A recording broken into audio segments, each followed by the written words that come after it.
ദേശീയപാത വിഷയത്തിൽ കേന്ദ്രമന്ത്രി നിതിൻ ഗഡ്കരിയെ അഭിനന്ദിച്ച് ഇ.ടി. മുഹമ്മദ് ബഷീർ എം.പി. വിഷയം അറിയിച്ചപ്പോൾ തന്നെ കേന്ദ്രമന്ത്രി ഗൗരവത്തോടെ ഇടപെട്ടു. കരാറുകാർക്കെതിരെ നടപടിയെടുത്തുവെന്നും ഇ.ടി. മുഹമ്മദ് ബഷീർ എം.പി. ചൂണ്ടിക്കാട്ടി. കിട്ടുന്ന സ്ഥലത്ത് ഇങ്ങനെ വരുന്ന സമയത്ത് അതുകൊണ്ടുണ്ടാകുന്ന പ്രത്യാഘാതം ഉണ്ടായിരിക്കും. അതെങ്ങനെ മാനേജ് ചെയ്യാൻ പറ്റും? അതാണല്ലോ എഞ്ചിനീയറിംഗ് വൈദഗ്ധ്യം എന്ന് പറഞ്ഞാൽ അവരാ വൈദഗ്ധ്യം, നമുക്കില്ലല്ലോ ആ വൈദഗ്ധ്യം. കൃത്യമായിട്ട് അത് ഇടപെടാൻ കഴിഞ്ഞു.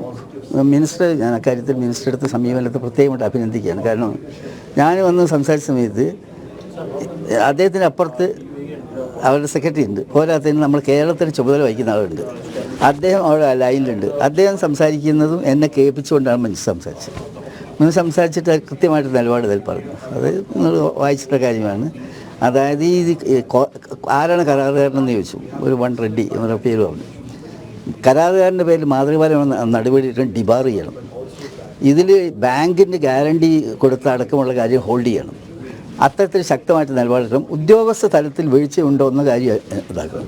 പിന്നെ ടെക്നിക്കൽ കമ്മിറ്റി IIT ചെറിയ IIT എക്സ്പേർട്സിനെ വെച്ചിട്ട് ടെക്നിക്കൽ കമ്മിറ്റി ഉണ്ടാക്കിയിട്ട് ഇനി ദൂരവ്യാപകമായിട്ട് എന്തെങ്കിലും വരാൻ പോകുന്നുണ്ടോ അല്ലെ സാധ്യത ഉണ്ടോ എന്നും കൂടി പരിശോധിക്കണം. അപ്പം നല്ലൊരു റെസ്പോൺസ് വന്നു.